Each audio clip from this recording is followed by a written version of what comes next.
Mercy Me is coming to Pittsburgh. The Together Again tour with Mercy Me, Crowder, and special guest Andrew Ripp. Thursday, October 5th. Bring your family and friends to the PPG Paints Arena in Pittsburgh for Mercy Me, Crowder, and Andrew Ripp live in concert. 3 multiple award-winning artists on one stage for one night. Let your spirit soar, your heart sing, and your faith ignite. Mark your calendars for Thursday, October 5th. Get your tickets now at mercyme.org. It's exciting that the business boutique was made for you. I know that I can make a difference in people's lives, and I want to do that. Hearing a lot of what other people are going through is really healing in a sense and motivating as well. I have the world in my hand, and I can do whatever I want to. Learning from some of the top leaders who can make these dreams a reality is just so exciting. It ignited a passion in me to know she can do that, we can do that too. I'm so blessed to have heard the podcast that led me to this moment.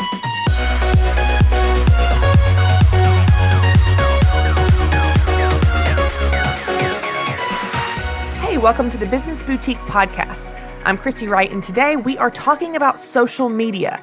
I'm so excited about this episode because not only are we going to cover social media together today, but we're also going to have an awesome interview with Amy Porterfield. Amy's become a good friend of mine. She's spoken at the Business Boutique events, and she is an expert on social media. You'll also hear the story of a woman whose side job has turned into a booming career. And I'll tell you guys, social media is one of the number one questions I am asked when it comes to business. We all know that we need it, and we have no idea how to use it. So today, we're going to talk about a few tips that you can use to make sure you're maximizing your social media presence. And here's the best part, converting people into buying customers. Because we don't want to spend a lot of time doing something that doesn't turn into dollars, right? We're in business. We've got to make sales. So we're going to talk about how to use social media to do just that. Now, many of the women that I work with start out in business on social media, and that's actually where they sell.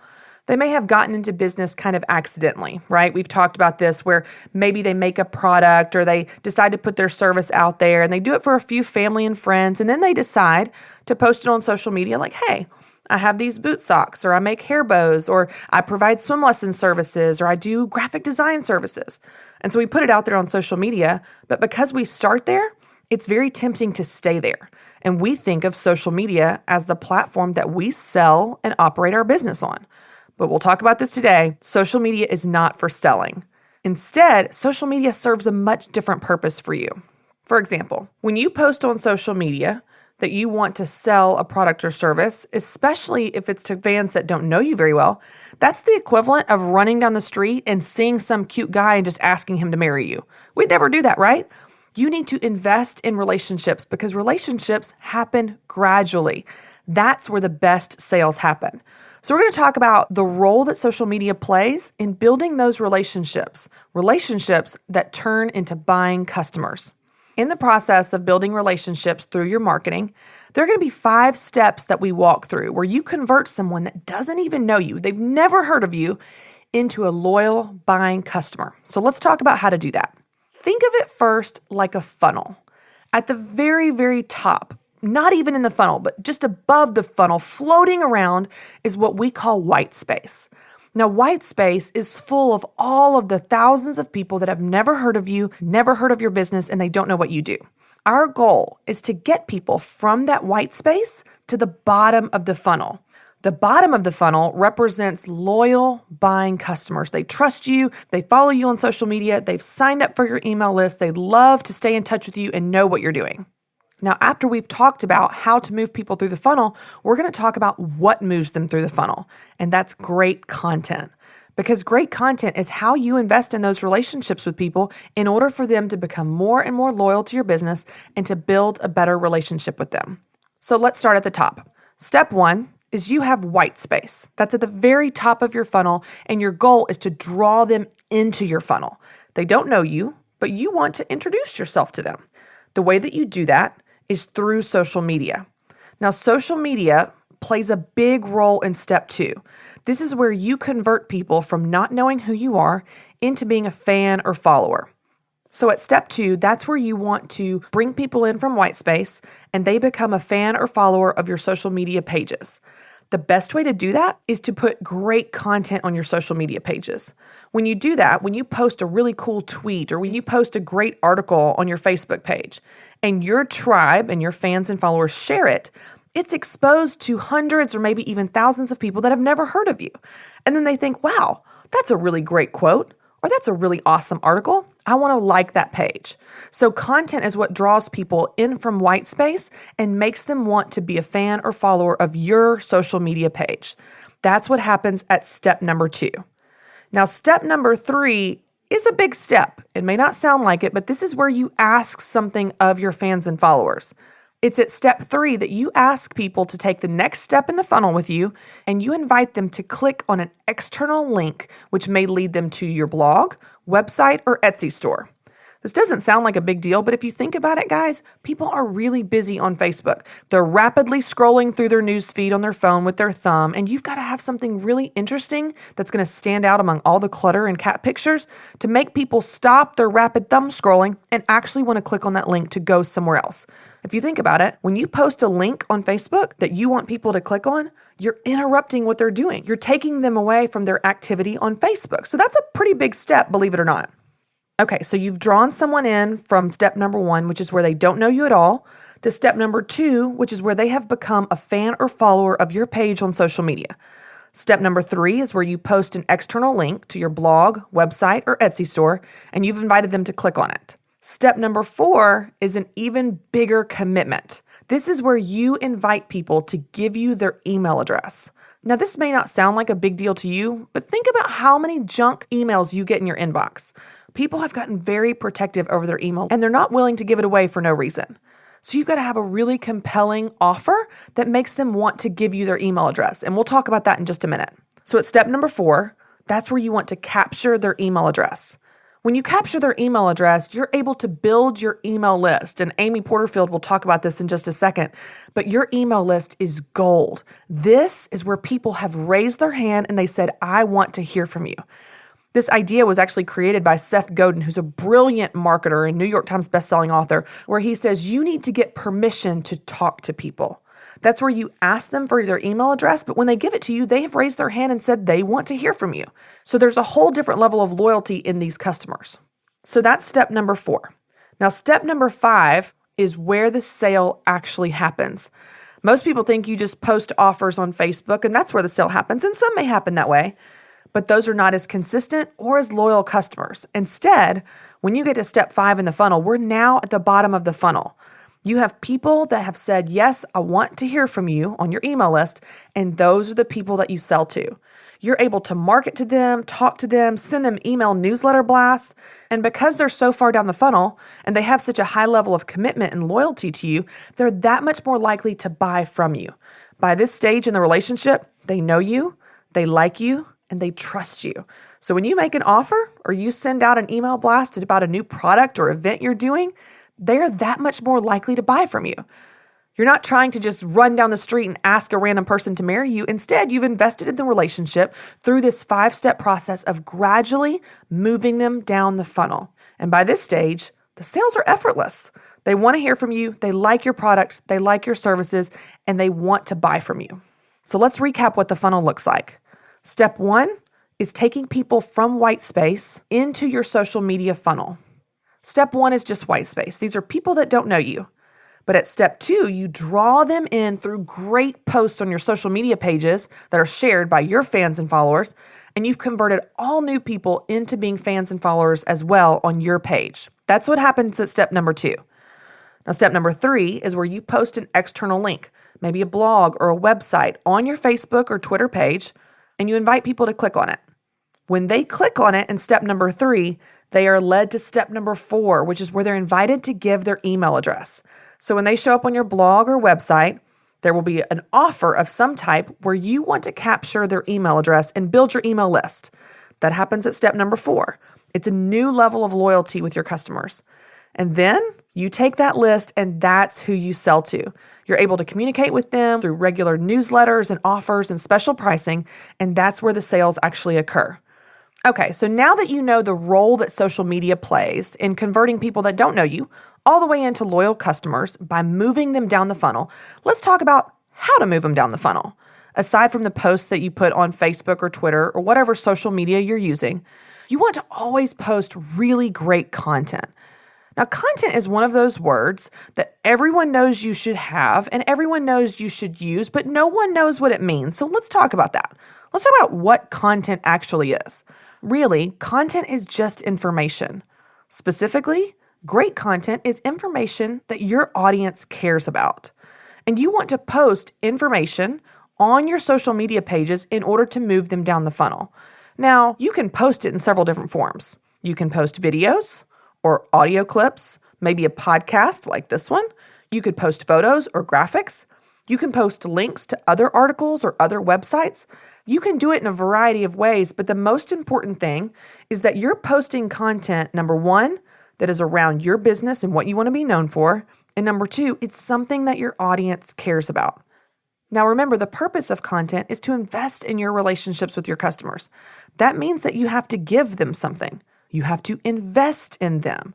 Unfortunately, a common mistake that many business owners make is that all they try to do is sell on their social media pages. They're constantly posting new prices or sales or coupons or contests or giveaway. They're always asking their customer to do something for them. Instead, we want to do the opposite. You want to use content to invest in those relationships, which means you give to them. This whole idea is actually a concept created by Gary Vaynerchuk. He wrote the best-selling book, Jab, Jab, Jab, Right Hook.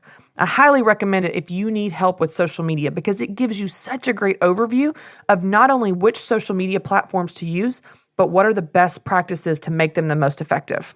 The whole idea behind this book is that you want to give to your customer more than you ask from them. So he uses the boxing example. Jabs are gives and right hooks are asks. So what that means is you want to give 3 times as much as you ask on social media. So let's talk about some examples. An example of a give would be an inspiring quote, a behind-the-scenes photo, a really awesome informative video. All of those are moments where you are investing in your customer, you're giving them great content, you're teaching them or inspiring them or entertaining them in some way, and you're not asking any of them.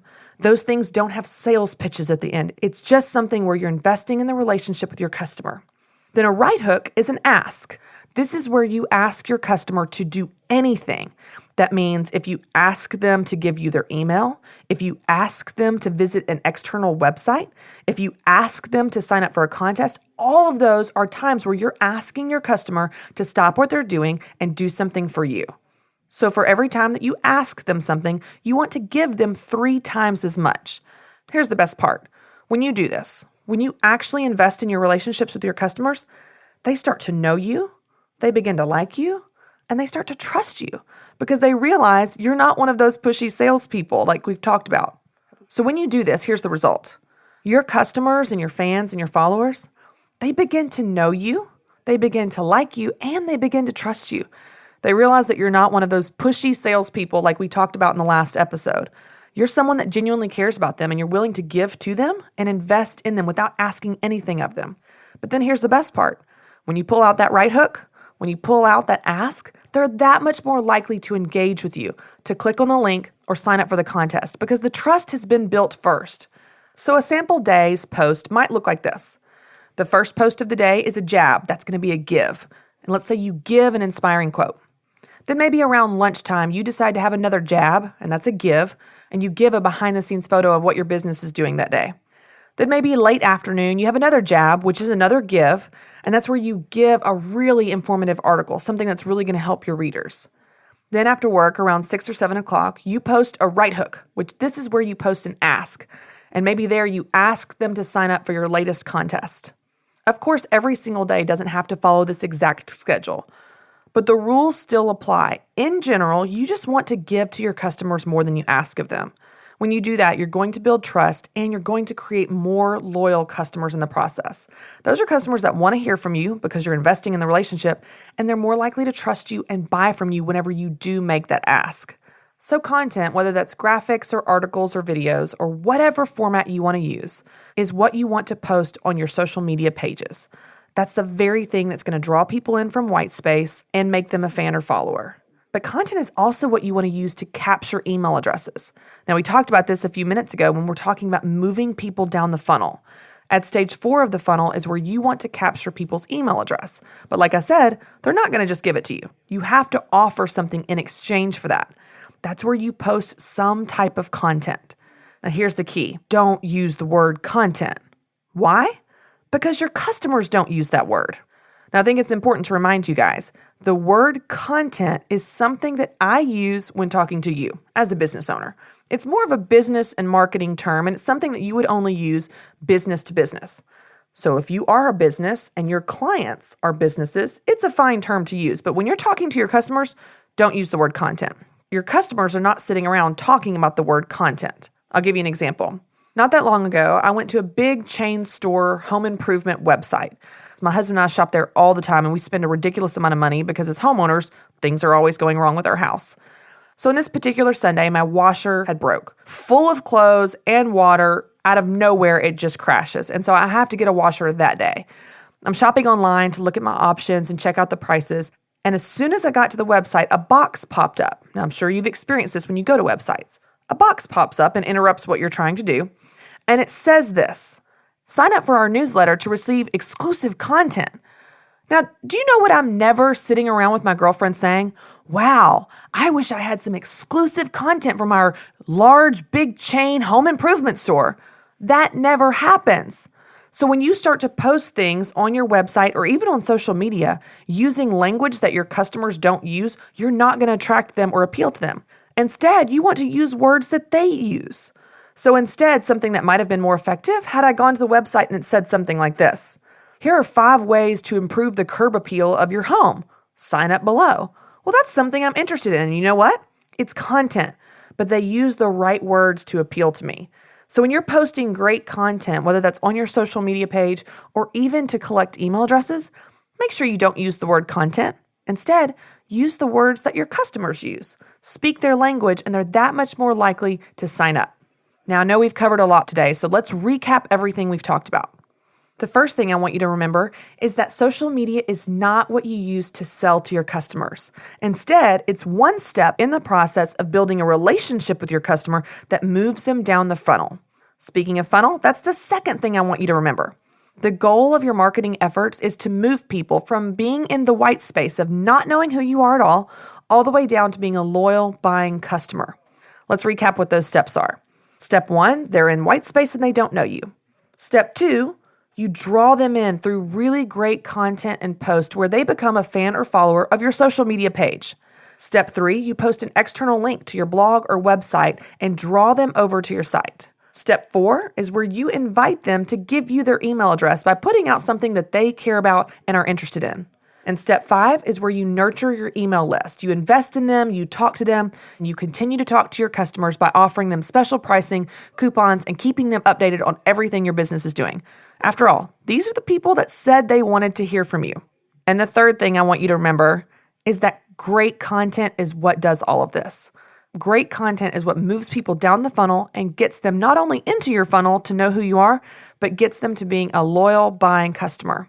That's where social media has its power. Social media is no longer just a free marketing platform. This is a place where you gain new customers, build relationships with them, and in the process, increase your bottom line. Now, one very important thing that we haven't talked about at all is what are the different platforms, what are the differences, and which ones should we be using? That's why I'm so excited to be hanging out with my good friend, Amy Porterfield. She is a social media expert, and she's here today to talk to us about what all the different platforms are and how we figure out which one is best for our business. Amy, thanks so much for hanging out with us. I know myself and even the women that I coach, I have learned so much from you and your advice on social media. And a lot of the women that I work with, we understand that social media is so important, especially for home-based businesses. This is our free marketing. I mean, what an unbelievable access point to reach customers and grow our businesses without spending money. But there's a lot of different ideas around social media. And for you, when you're working with people, I would love it if you would start by just telling us what are some of the most common mistakes you see people make with social media, especially with their businesses. Such a good one. So there's 3 things I see that come up a lot with making mistakes in your business with social media. The number one thing would be not being consistent. So when you choose a social media platform, you want to make sure you're showing up often. And usually especially with social media because it moves fast. I'm talking every single day, maybe a post a day, a few posts a day, but you want to be consistent.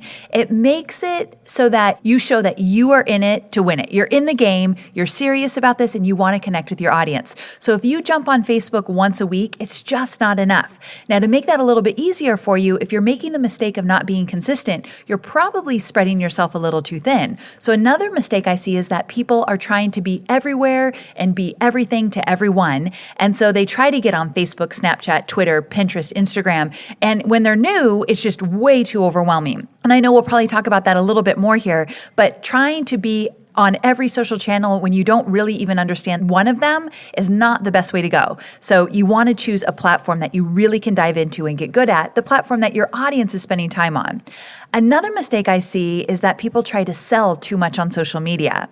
Now, no matter if you're selling a pair of $10 socks or a $1,000 program, you don't want to be selling on social media. Most people need a little warming up to you, and they're on social media to be social. So you want to make sure that you have a little fun with them, introduce yourself, invite them into your world before you try to sell. Those are such great points. So one of the things that I thought of immediately when you said consistency, I would love to know, is there a rule of thumb per social media platform of what type of consistency is expected, and are they different? I think they are different in that Facebook, it's pretty typical to show up daily on Facebook. People are constantly living on Facebook. There's been rumors or stats, I guess, that people show up 10 times a day into their news feed scrolling through. So if you can post a few times a day, you're going to catch people at all different times. Now, something like Instagram, one post a day, a few posts a week, that's okay.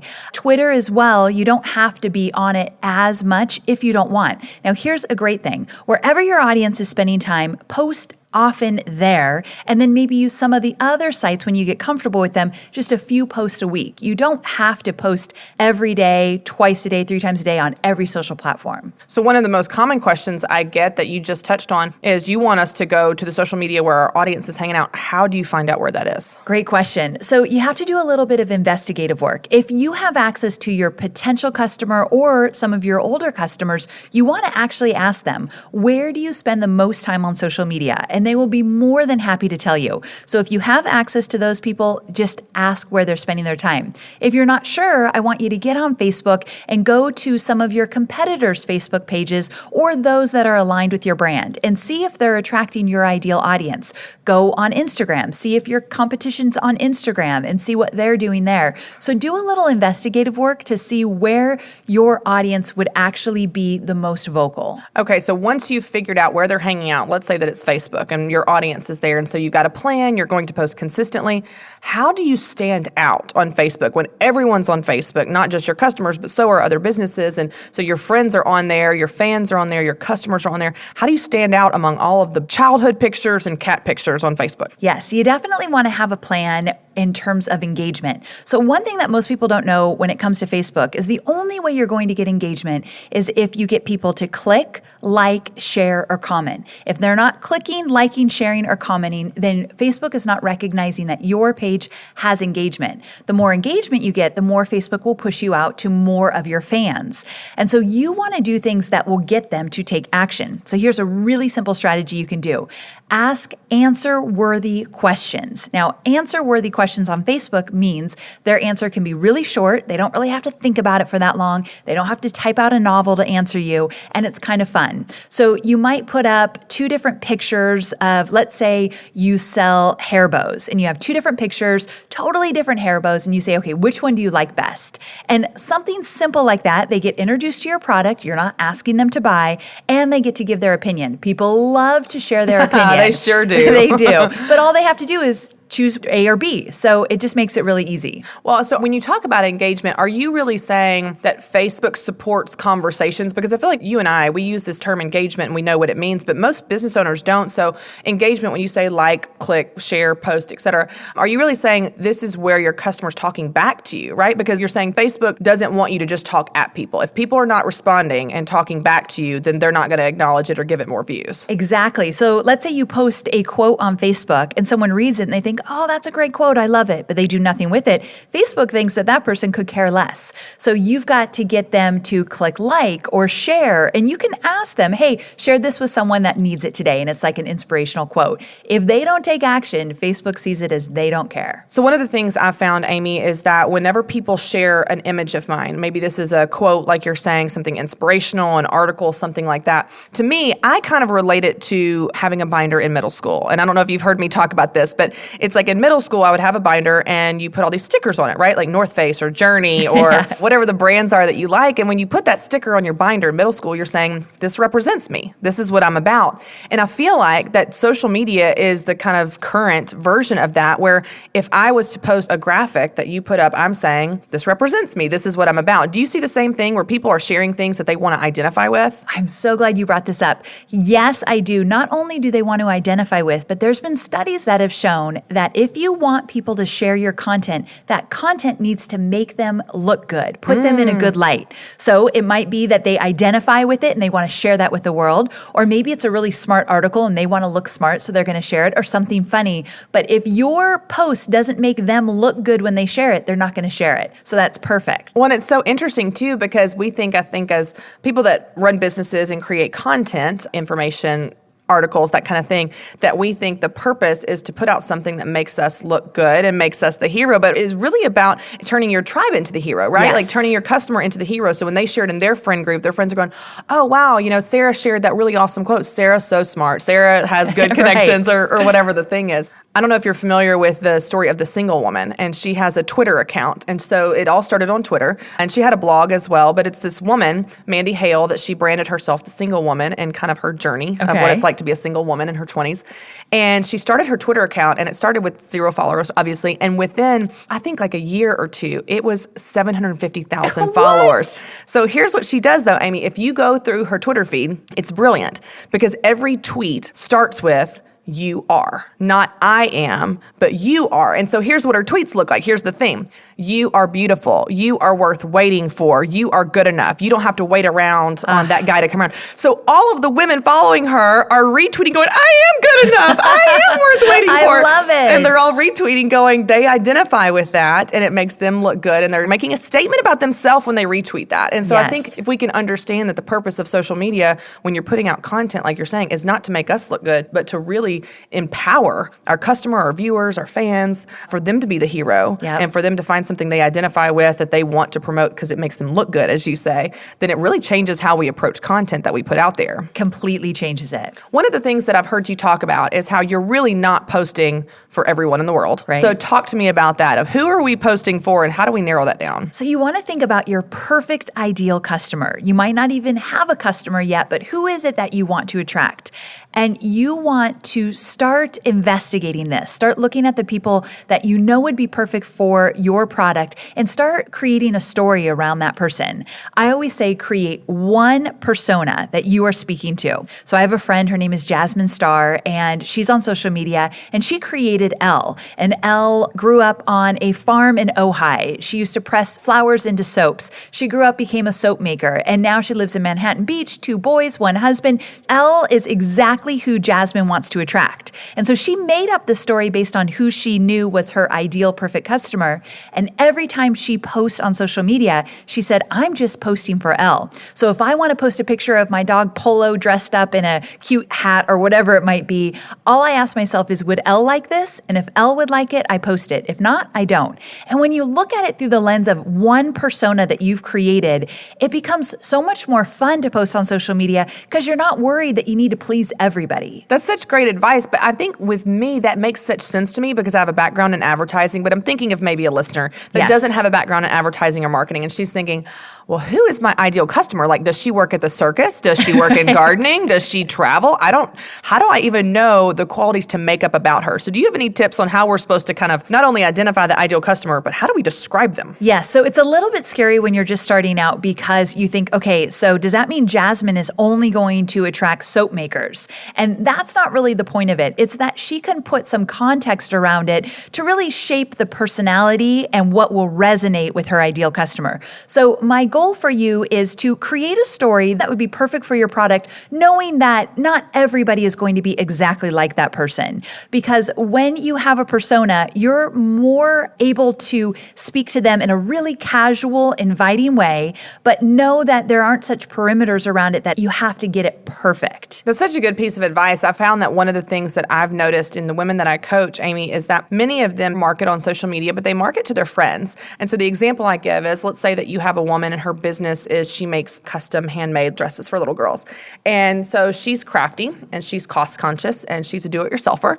And so she markets to her friends on social media, and all of her friends are like her. They're crafty and cost conscious and do-it-yourselfers. And so of course her friends don't want to pay $40 for a dress. They're going, just give me the pattern. I'll do it myself. And that's what a lot of these women are struggling with their home-based businesses, is because they're marketing to people just like them. And so one of the things I encourage them when they're trying to find their target market is identifying, exactly like you're saying, who is your ideal customer. And this is a person that wants what you have to offer and is willing to pay the price that you charge. So an example would be, in the dress example, would be your ideal customer is likely a woman that wants to impress her friends. She wants her little girl to wear dresses that are not off the rack. She wants to have something custom and handmade and different. And she has the money to pay for it. She doesn't have the time or the knowledge or the skill to sew it herself. And so when you start to sell to that woman, like you're saying, your L, it changes how you approach your social media, because you're no longer just marketing necessarily to your closest friend group that may be just like you and not your ideal customer. Such a great point. One of the things that my friend Jasmine was saying about her persona L is she said L has disposable income because her husband works. And so she identified where the money was coming from too, so that she knew she was attracting women that could spend a little extra money on the things that she was selling. So I think it's important to kind of dig a little bit deeper and go beyond yourself, which I think is such a perfect example. That's a good piece of advice. It really helps, I think, reduce the overwhelm with social media. If I'm not trying to please everyone everywhere, which we know we can't on social media or in business or life, but it helps us narrow it down to your L, or your ideal customer, and you're speaking to them. One of the things I hear you talk about a lot, Amy, that I would love it if you would just share some tips for our listeners, is you talk about the incredible importance of email list building. Yes. And I work with people in all different types of industries, and some of them are thinking, you know what, I have a landscaping business. Like, do I need an email list? Or I have a brick and mortar store that sells products. Do I need an email list? And many of them think that social media is the only and the right way to sell. And you're saying, this is not where we want to spend our time selling. This is where we connect. So talk to us about the difference there, where it's actually not social media, but the list building that is where the selling can happen and those transactions occur. Talk to us about the importance of that. So I have this saying that the energy of your business is directly tied to the strength of your email list. And if you're doing business online, you 100% need an email list. Now, social media is the most powerful way to grow your email list. So it's all intertwined. It all comes together. But if you were to create some kind of freebie giveaway, I know, Christy, you have a great one, 25 ways. What is it exactly? 25 ways to protect your time. I love that. And I use that as an example in my presentations because it's so perfect. It's something that's easy to digest, incredibly valuable. It's free. It's a PDF, so they can print it out and they can remember all your lessons. And I think that's a great example of a way to give something away for free in exchange for a name and email. And then when you have that name and email, now you can nurture people at an entirely different level. I always say that email marketing is alive and well when you do it right, because we all know we get emails from some people that we open up every single time we get it. You got to ask yourself, why are you opening up those emails? Because they're inviting and engaging and they offer great tips and value. And so if you have a brick and mortar, yes, you want to collect names and emails, because when you do special promotions, have special discounts you want to give, or maybe some new products, you want a way to connect with people. Social media moves fast and it's a fickle audience, truly. And so if you want a really loyal following, you want to get them into email and you want to nurture them on a weekly basis, sometimes a little less if you aren't aren't in a business that you need to get in front of them all the time. Amy, I've heard you talk about the importance of live video, and this is really popular right now, but there are multiple different platforms, and I think they can be confusing. So talk to us about why it's catching on and which ones are the best platforms to use. Yes, so live streaming video is taking social media by storm, and this is only going to get bigger, so it's something to pay attention to. First, I'll say that I do not love video. It's not my favorite thing. I don't love to see myself on video. I don't love to make video. However, when you are growing your business, sometimes you got to move past the things that you're not totally comfortable with. And so I have embraced it. So I share that because if you don't love video, I want you to at least experiment with this. So the best place to do it would be on Facebook. Facebook has something called Facebook Live. You use it on your smartphone, and instead of posting, let's say, some text and an image, you press a little button that looks like a wireless icon, and you press it, and it counts down 3, 2, 1, and you are live on your Facebook page. Now, you can also do this on your profile where you have your friends. I recommend you have a business page where you do this, and you can take people in. So we've been talking about inviting them behind the scenes, sharing your personal and your business life, and really engaging with your audience. This is the engagement I'm talking about. They get to see you live, you're inviting them in, you're taking them behind the scenes, and it's an entirely different experience. Way easy to use, I promise you. And when you use Facebook Live, Facebook rewards you by pushing you into the newsfeed and giving you so much organic reach that you will never get with a typical post. It's incredible what we're seeing. So Facebook favors live video. Well, that's a good piece of advice for people that don't like video, because you're saying from your experience, you don't like video and you do it anyway, because this is a great way to engage. So if we can overcome that fear and just give it a shot. And you know what? I think one of the things I've seen, and I'm sure you've seen it as well, is people don't expect it to be perfect. The whole idea is that it's raw behind the scenes and you don't look perfect. And that's what they love. It makes you human. That's what I'm loving about it. So I come from a corporate background. I think everything needs to look really good, pristine, polished, yes.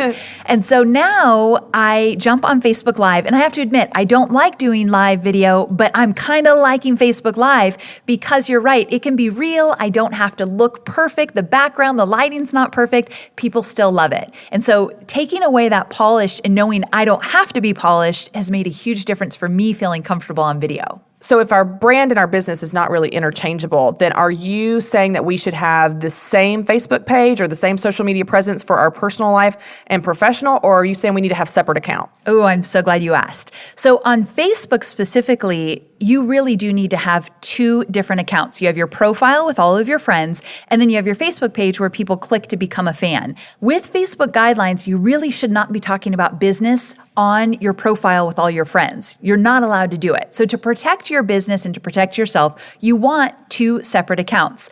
Now, on your Facebook page where people are your fans, that's where you're still going to mix the personal and the business, but you're going to do it with discernment, knowing, okay, this is my business, so maybe I don't want to overshare on the stuff that I would share with all my family. So you do want to be cautious there about what you're sharing on your business page in relation to the personal, but you still want to add that into the mix. So you have a personal profile page and then you have a business page.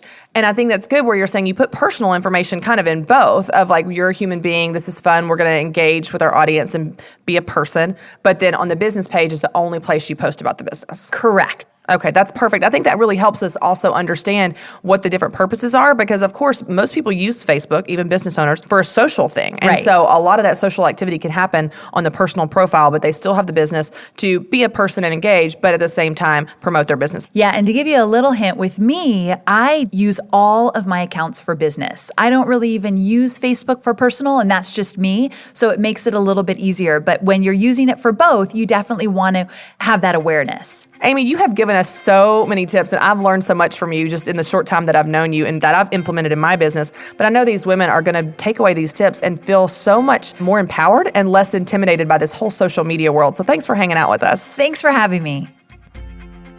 Now, this is a story I love. It's the story of a woman whose side job has turned into a booming career.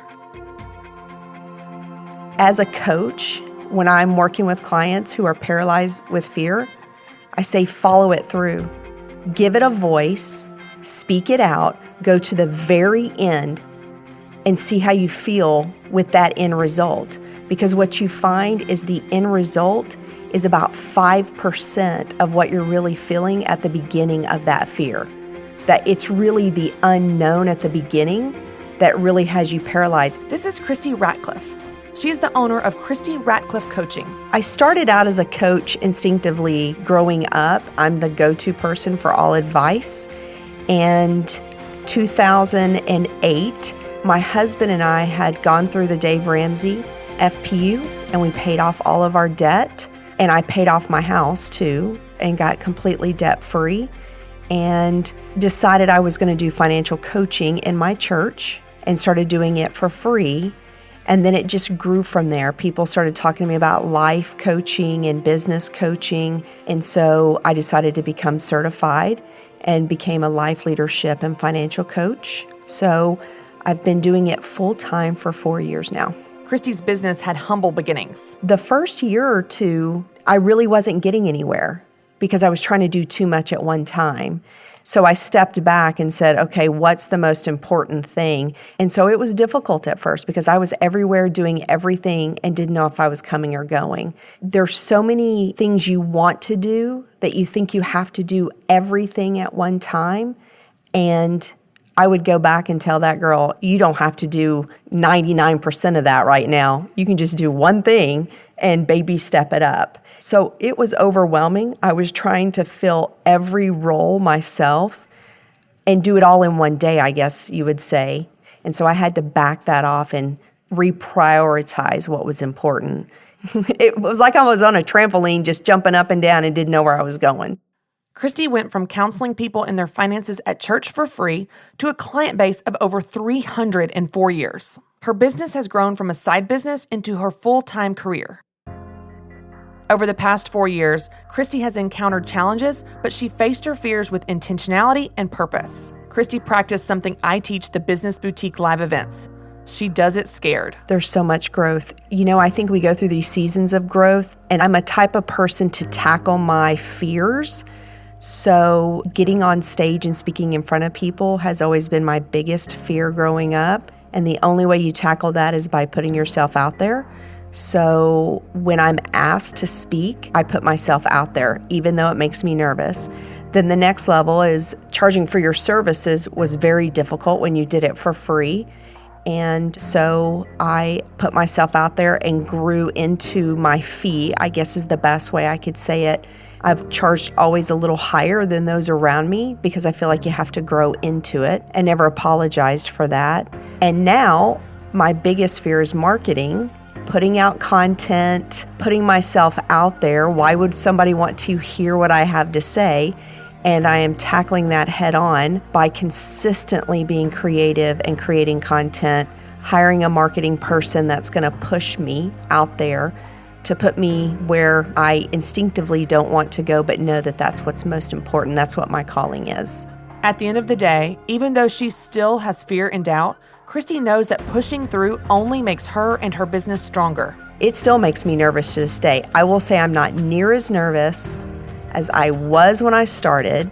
When I started, I basically would get off the stage and be white as a ghost and have to put my head between my legs because I was hyperventilating. Now I just get the butterflies, I get nervous.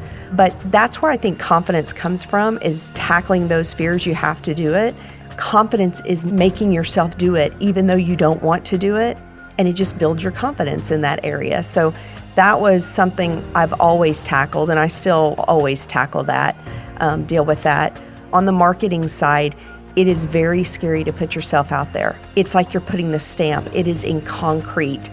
I'm out there now, and it's very scary, but at the same time, it's thrilling to know that you are at that tension place, that you're going to the next level. So that's my fear, but the only way you overcome fear is you just barrel right through it. Christy has seen her influence grow as her confidence has grown. I am now more influential, I guess, in my community because of that growth, that willingness to step out.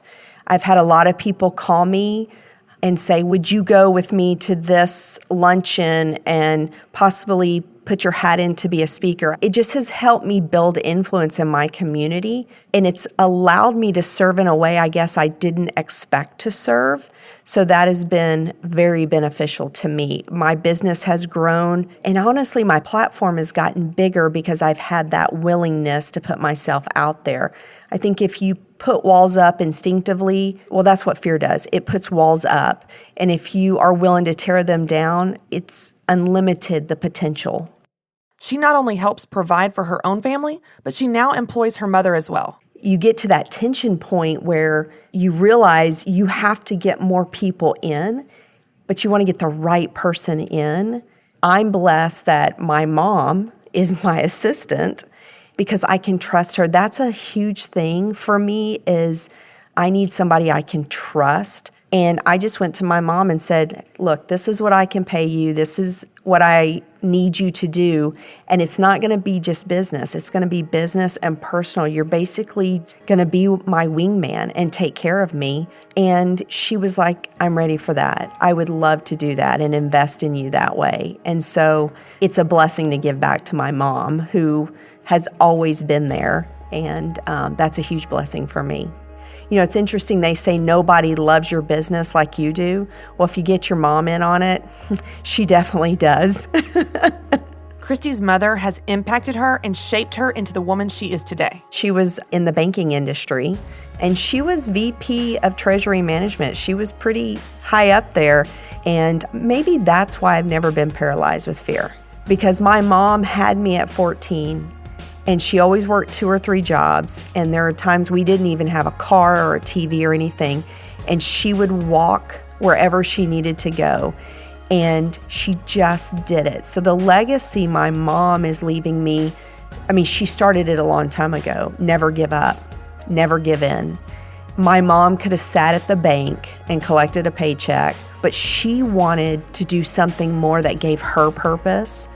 And that's why she left, to work with me to build what I'm building, because she believed in what I was doing, and she believed in the clients that I work with. When everybody walks in, my mom is loving on them, caring about them, talking to them. She remembers their name and their stories, and they know she's my mom. They know she's my assistant, and she just makes the place safe, I guess is the best way. So that's the legacy she's leaving. It's not just for me. She's leaving that for my clients.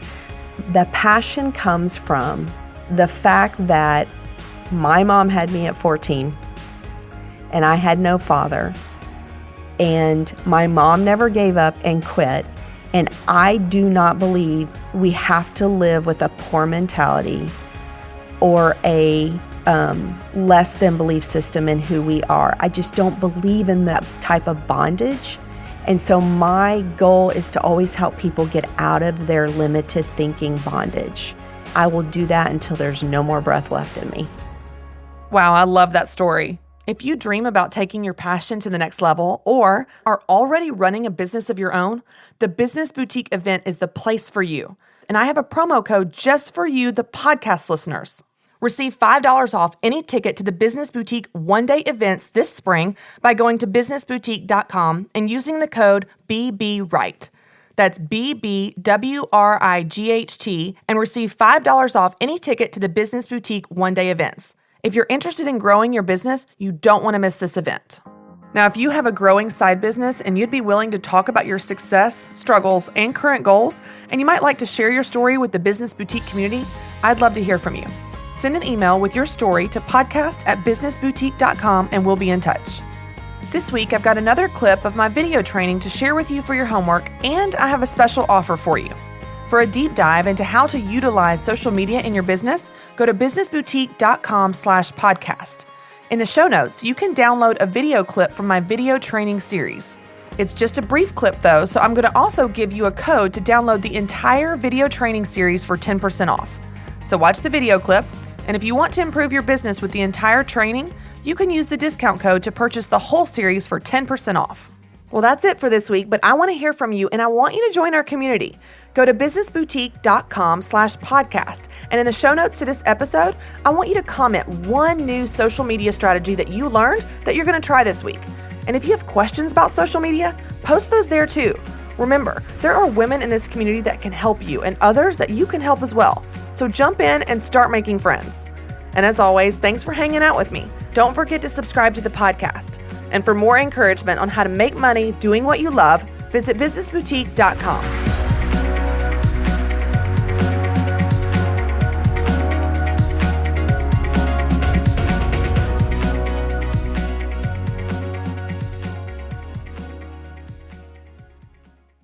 Mercy Me is coming to Pittsburgh, the Together Again tour with Mercy Me, Crowder, and special guest Andrew Rip, Thursday, October 5th. Bring your family and friends to the PPG Paints Arena in Pittsburgh for Mercy Me, Crowder, and Andrew Rip live in concert. 3 multiple award-winning artists on one stage for one night. Let your spirit soar, your heart sing, and your faith ignite. Mark your calendars for Thursday, October 5th. Get your tickets now at mercyme.org.